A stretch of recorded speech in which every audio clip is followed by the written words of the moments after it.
Bismillahirrahmanirrahim. Assalamualaikum warahmatullahi wabarakatuh. Ini merupakan bagian kedua dari pengamanan sistem informasi. Tadi kita sudah melihat berbagai jenis penerobosan sistem yang bisa dilakukan pada berbagai titik, dari titik kliennya, dari titik jaringan komunikasinya, dari titik server maupun corporate server, dan kita sudah melihat berbagai jenis penerobosan yang bisa masuk. Yang pertama yang kita sudah bahas diantaranya adalah malware. Sekarang kita akan kemudian ada juga virus dan seterusnya, worms. Ada juga bagian dari itu ada ransomware, ada berbagai jenis yang lain. Nanti kita sekarang akan bicara lebih lanjut mengenai yang pertama, hacker and computer crime. Nah, ada dua hal sebetulnya, ada hacker dan ada cracker. Nah, ini masalah sama-sama menerobos, tapi ada unsur satu dengan niat baik, satu dengan niat tidak baik. Nah, kita sering dengar misalkan ya, ada orang yang berusaha menerobos ke suatu sistem, tapi lantas dia umumkan, ternyata misalkan ya Microsoft Windows itu ada kelemahan pada titik ini, ada bug di sini. Dan dia memberitahukan pada Microsoft agar itu bisa dibetulkan. Jadi first, apa istilahnya, jadi zero day defects atau zero day errors gitu ya. Jadi ketika pertama kali suatu software diluncurkan ternyata ada kelemahannya. Nah, dia memberitahukan pada perusahaan agar dibetulkan, dan bisa jadi orang-orang seperti itu justru diangkat oleh perusahaan untuk menjadi tim security dia, karena terbukti bahwa mereka sudah punya keahlian untuk menerobos, otomatis bisa mengamankan juga, atau paling nggak bisa testing ke suatu sistem. Nah, hacking dan cracking ini bisa ada sistem intrusion, menerobos ke dalam sistem, bisa jadi mereka melakukan kerusakan terhadap sistem, atau bisa melakukan vandalisme. Kalau vandalisme di dunia nyata kan misalkan mengorek-orek, membuat grafiti gitu ya di tembok-tembok. Nah, ini dia misalkan websitenya itu dirusak, dikasih gambar tengkorak misalkan, itu cyber vandalism. Ada juga namanya spoofing. Spoofing itu berpura-pura menjadi orang lain. Nah, kemudian ketika email itu dijawab, itu nanti akan masuk ke alamat lain ya, yang sebetulnya tidak resmi. Misalkan ya paling sederhana, ada orang yang bilang saya seorang prince, seorang putra mahkota dari raja ini, dan saya punya warisan sekian ratus kilogram emas misalkan, dan saya butuh bantuan Anda, emas itu akan saya atasnamakan Anda sehingga nanti bisa kita amankan bersama, misalkan seperti itu. Atau sniffing itu eavesdropping, atau misalkan masuk ke sistem memonitor informasi yang melewati jaringan itu. Jadi seperti apa istilahnya, kalau kita mendengarkan percakapan lewat telepon, percakapan orang lain lewat telepon, nah ini juga seperti itu tapi lewat jaringan pakai internet. Kemudian ini menyebabkan hacker itu bisa mencuri informasi-informasi yang rahasia seperti email atau file-file perusahaan. Ada yang namanya denial of service attacks, yaitu misalkan ada situs ya, kalau sekarang pendaftaran untuk suatu hal, pendaftaran misalkan vaksinasi atau pendaftaran untuk ke suatu konferensi misalkan, tapi dengan sengaja orang atau perusahaan ini mengirimkan pendaftaran yang amat banyak sekali, ribuan, puluhan ribu pada satu waktu, sehingga networknya itu crash, networknya itu macet karena saking banyaknya permintaan yang masuk ke situ. Ada juga distributed denial of service attacks, DDoS, itu melakukan penyerangan melalui pengiriman yang palsu tadi, tapi tidak menggunakan satu komputer, tapi menggunakan banyak sekali komputer. Caranya bagaimana? Bisa jadi dia mengirimkan suatu bot atau botnet robot yang lewat network, dia mengirimkan malware yang akan masuk ke dalam komputer-komputer secara tidak disadari, dan komputer itu, PC tersebut seolah-olah menjadi zombie yang turut mengirimkan pendaftaran itu atau permintaan tersebut ke suatu server. Sehingga bisa jadi ada ribuan komputer bersama-sama akan berusaha masuk ke network tersebut, ke server tersebut.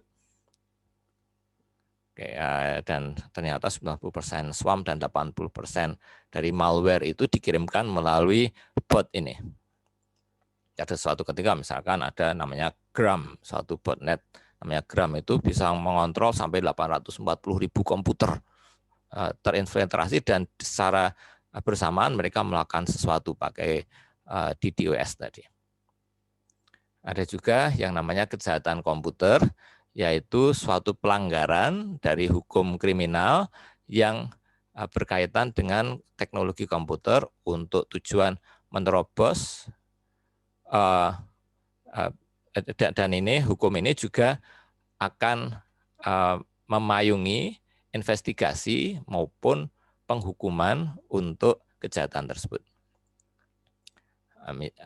Suatu komputer bisa menjadi target kejahatan, misalkan data itu diambil atau sistem komputer diakses tanpa hak. Sebaliknya, komputer juga bisa menjadi alat yang digunakan untuk kejahatan. Bisa menjadi korban, bisa menjadi alat kejahatan.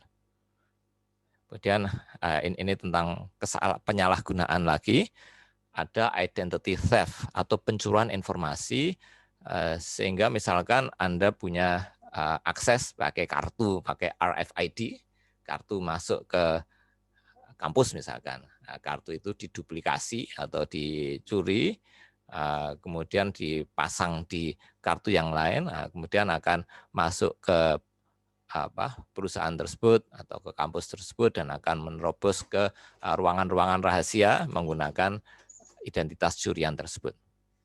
Kalau phishing ini sebetulnya merupakan plesetan dari kata phishing, F, memancing. Tapi ini mancing orang untuk masuk ke website yang palsu.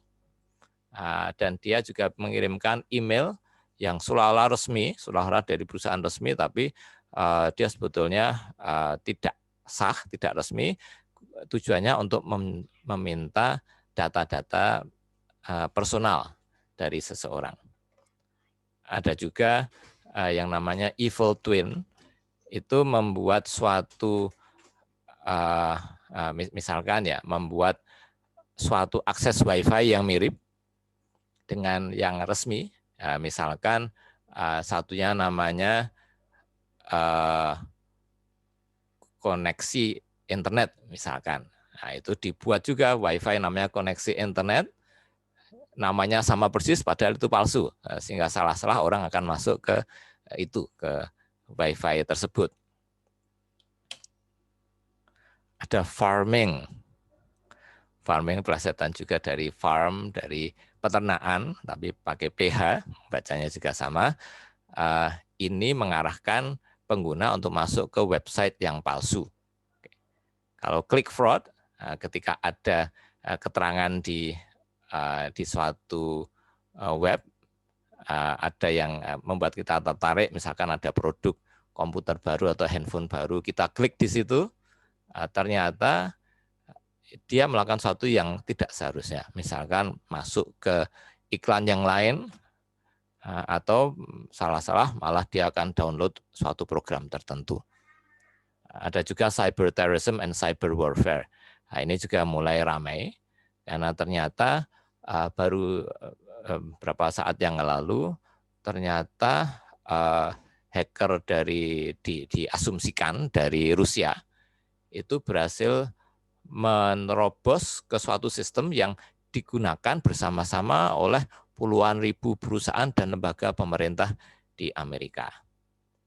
Nah, itu juga sempat menjadi masalah juga, karena berarti dia bisa menerobos ke situ tanpa dengan cara tidak sah.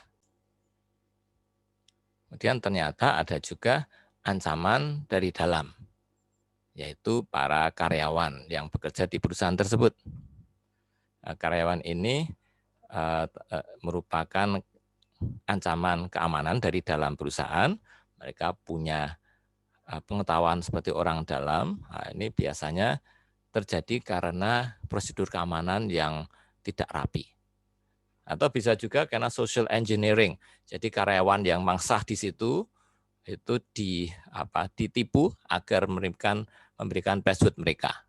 Dan password itu digunakan secara tidak sah oleh orang lain. Ada juga kerentanan lain dari sisi software. Bisa jadi suatu software itu punya bug yang tidak disadari, karena memang yang namanya suatu software yang sempurna itu kan hampir tidak mungkin dicapai, karena selalu aja ada kelemahan, makanya selalu ada update. Bahkan misalkan Windows saja selalu ada update, karena walaupun sudah mengeluarkan miliaran dolar untuk mengembangkan Microsoft, tetap kecolongan aja, ada kesalahan di dalam pemrogramannya. Kemudian makanya ada yang namanya patches. Patches ini software yang misalkan ketika kita upgrade atau update Windows gitu ya, itu akan menempelkan patch yang berusaha untuk menambal kesalahan tersebut.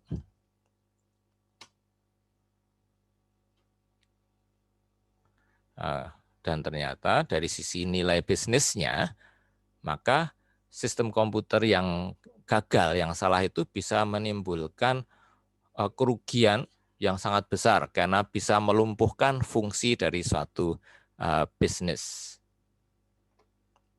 Dan saat ini karena semua perusahaan pakai sistem informasi, semua terkoneksi ke internet, maka perusahaan itu semakin rentan, jauh lebih rentan daripada sebelumnya. Misalkan data-data keuangan ada di situ, data-data produk strategi ada di situ juga.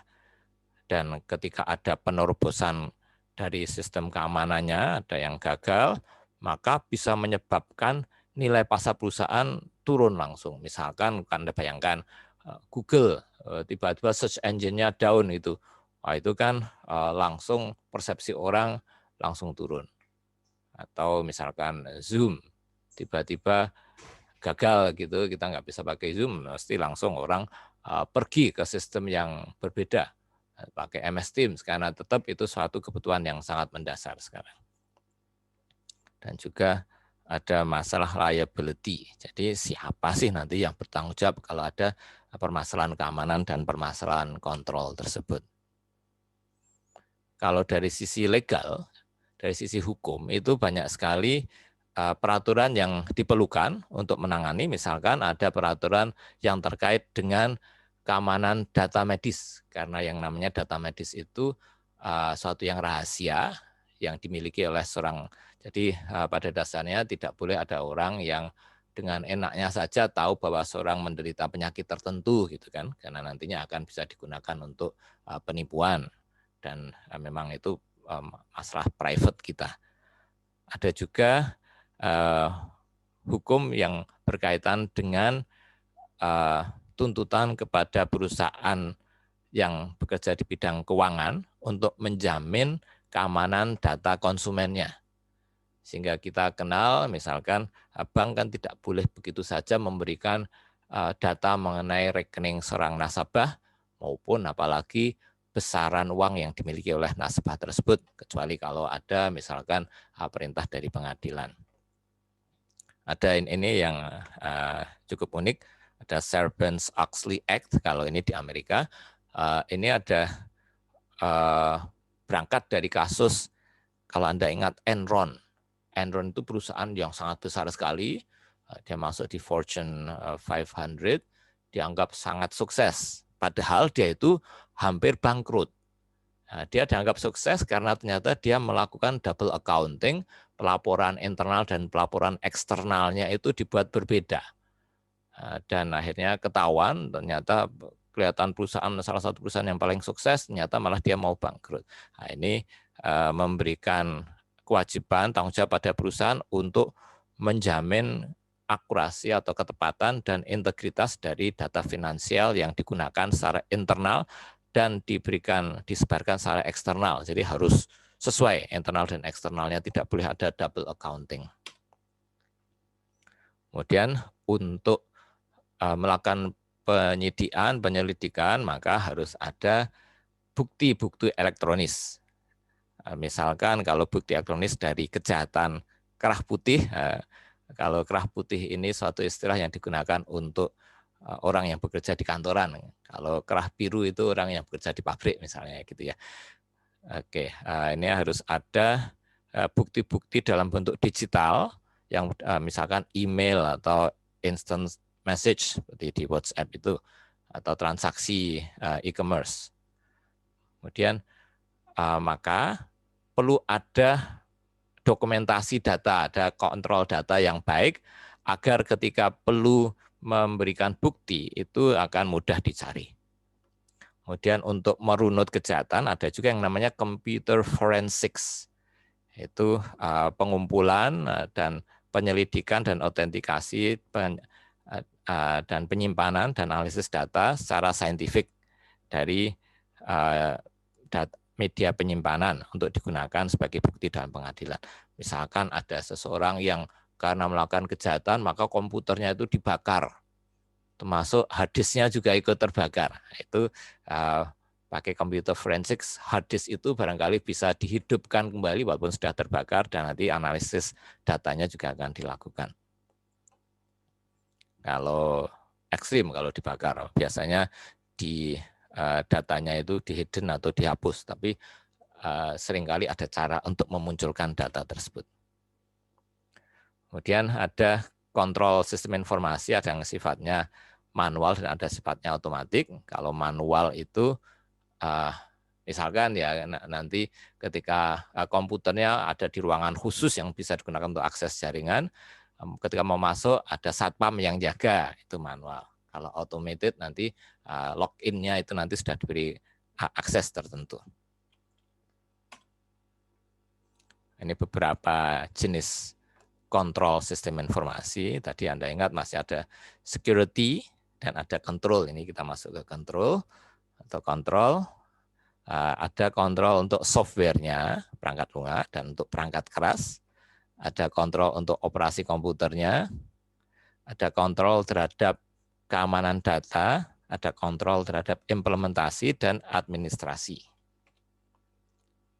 Kalau untuk kontrol aplikasi, maka ini terkait dengan sistem informasi yang digunakan gitu ya. Ketika mau input data, maka dipastikan bahwa yang input data itu memasukkan username dan password dulu. Misalkan seorang kasir, dia akan memasukkan data penjualan, nah itu harus masukkan data nomor pegawai, password kasir, dan seterusnya, atau pakai kartu misalkan dimasukkan ke dalam mesin kasir. Kemudian ada yang namanya risk assessment, itu menilai seberapa besar resikonya. Karena tentu kalau kita melihat berbagai permasalahan, tantangan yang bisa muncul dari sisi pengamanan sistem informasi ini kan banyak sekali kemungkinannya. Kalau semua harus diatasi, dilawan, biayanya juga tentu akan besar sekali.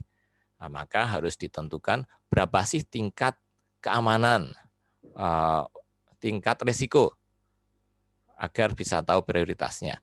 Harus diidentifikasi jenis tantangannya apa, kemudian kemungkinan terjadinya peristiwa itu selama tahun tersebut, kemudian efek potensial kerugian yang bisa diakibatkan oleh ancaman tersebut, kemudian dalam itu dari setiap ancaman, kemudian total kerugian yang bisa dialami seberapa.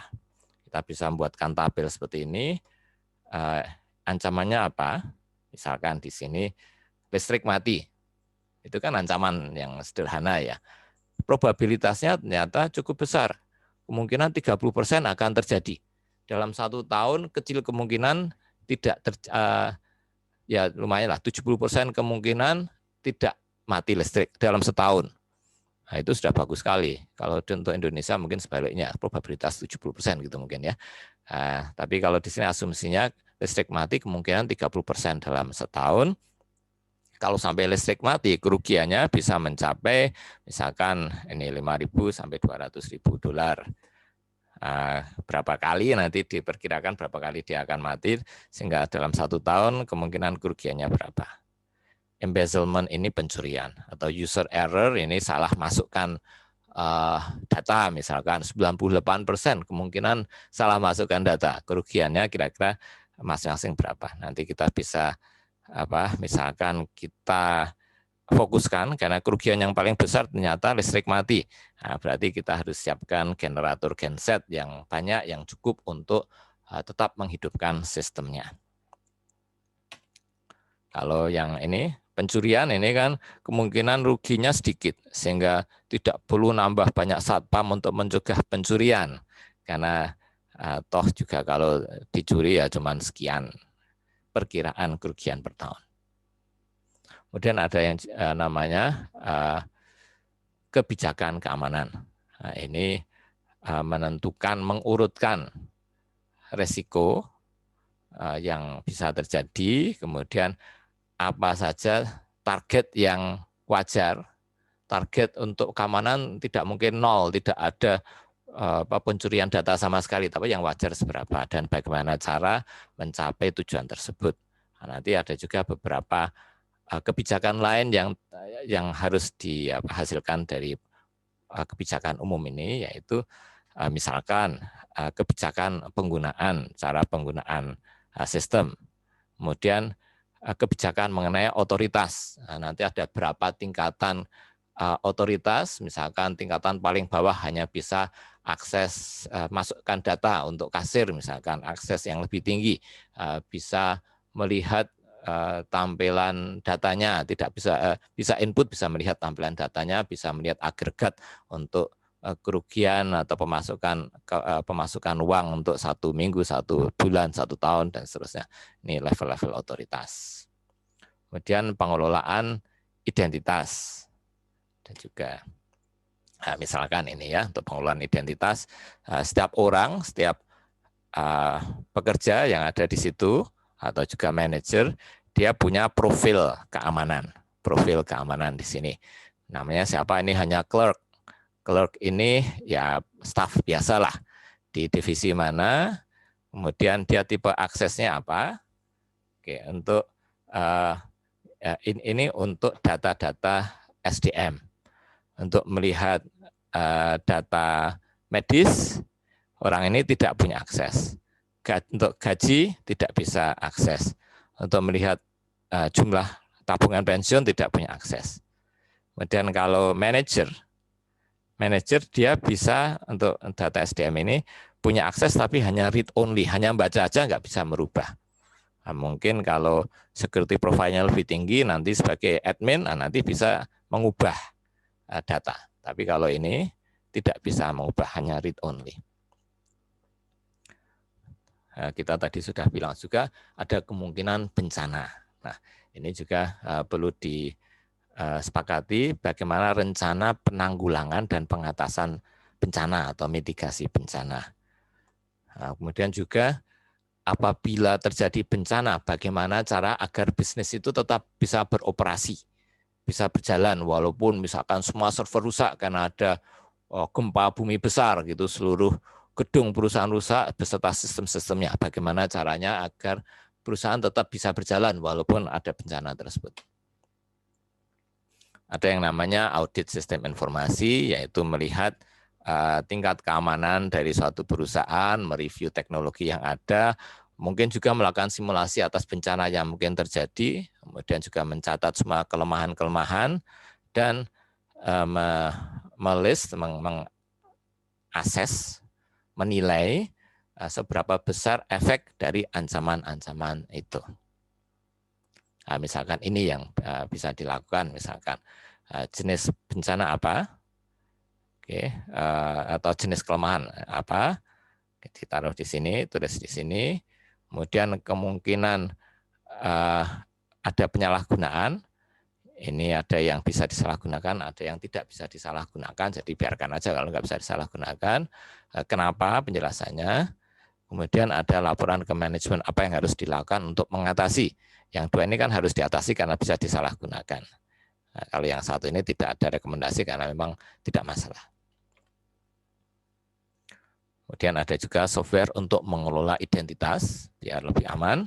Ada sistem-sistem untuk autentikasi agar tahu bahwa itu betul orang tersebut, pakai password, pakai token. Token itu misalkan kita di HP ada sistemnya untuk melihat ketika kita mau masuk ke gedung, setiap saat dia berubah-ubah terus. Setiap kali mau masuk gedung, untuk setiap orang berubah terus sehingga pakai password yang baru itu.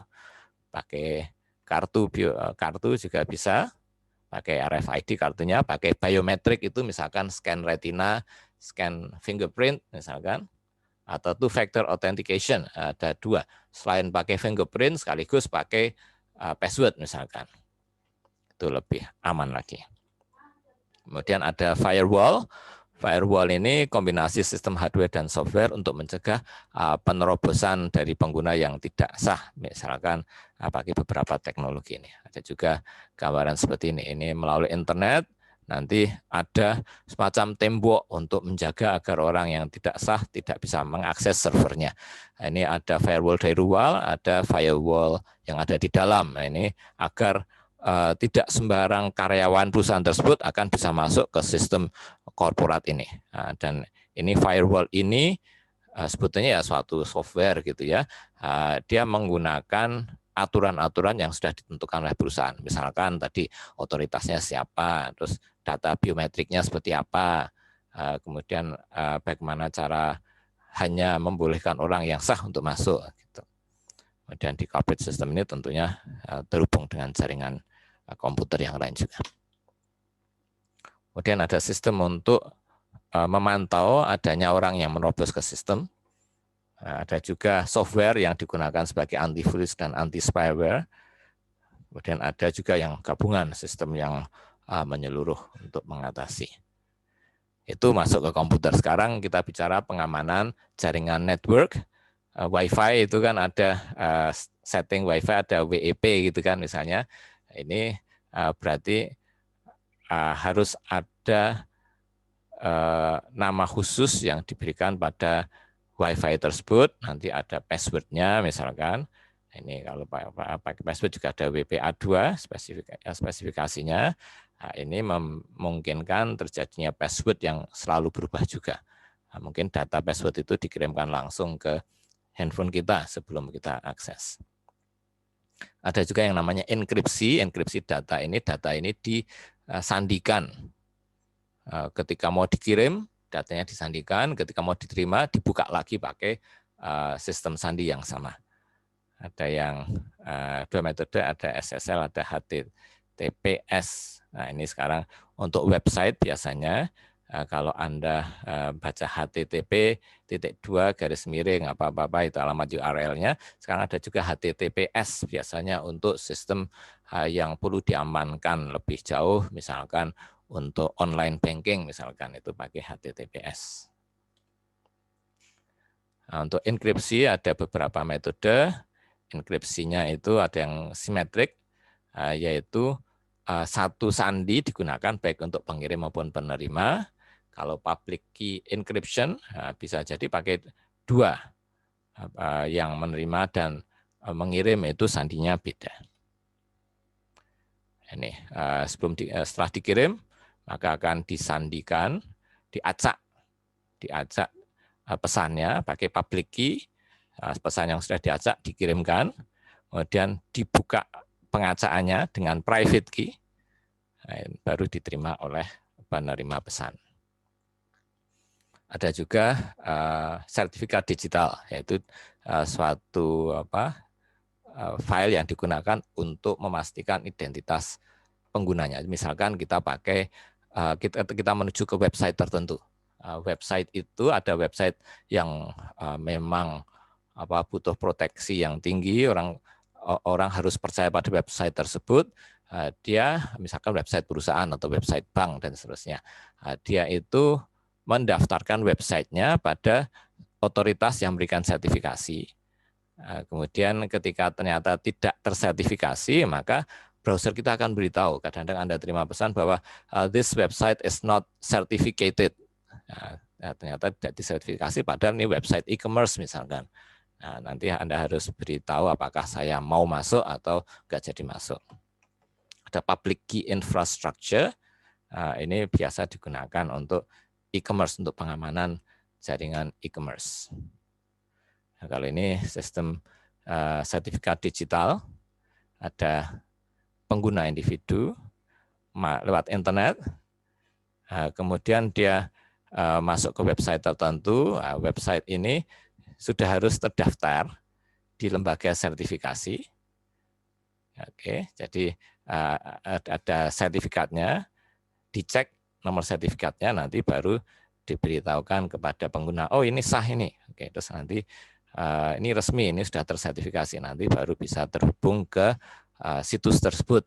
Ya, seringkali situs e-commerce misalnya. Kemudian ada juga permasalahan lain, misalkan ini system availability. Jadi suatu situs e-commerce, misalkan situs transaksi online itu harus selalu available. Ketika kita masukkan transaksi, jangan sampai kita lagi transaksi tiba-tiba dia mati sistemnya, maka harus 100% availability-nya. Ada juga sistem yang harus tidak ada kesalahan, misalkan untuk stock market, bayangkan kalau ada data saham tiba-tiba berubah salah gitu kan, nah, itu kan efeknya luar biasa besar. Ada juga sistem untuk kebutuhan untuk mengatur lalu lintas jaringan. Dan sistem pengamanan ini juga bisa di-outsource, bisa dilakukan oleh perusahaan lain di luar perusahaan tersebut. Sekarang juga karena banyak digunakan cloud service, maka mulai ada juga masalah pengamanan di jaringan internetnya. Ketika kita nyimpen data kita di Google Drive, itu pengamanannya seperti apa? Misalkan seperti itu. Dan sekarang karena banyak menggunakan mobile, maka mobile ini, jaringan mobile atau pakai handphone itu juga semakin perlu untuk diamankan juga. Misalkan dengan memberikan otorisasi, siapa yang pegang HP ini pakai fingerprint itu ya, kemudian ada data inventory, disimpan data-datanya di mana, kemudian kontrolnya selalu diupdate, kemudian ketika ada data yang hilang langsung bisa dihapus datanya atau tidak bisa digunakan alatnya, karena HP kita kan juga bisa sekarang fungsinya sebagai kartu kredit untuk pembayaran gitu kan. Kalau sampai hilang kan repot, nanti kita bisa kehilangan uang juga. Dan ada unsur enkripsi. Kemudian harus juga ada software yang mengamankan data-data perusahaan yang ada di perangkat. Karena ada yang namanya BYOD, Bring Your Own Device. Ini suatu tren perusahaan untuk tidak menyediakan komputer khusus untuk karyawannya, tapi setiap karyawan membawa HP misalkan. Karena HP pun itu suatu komputer juga.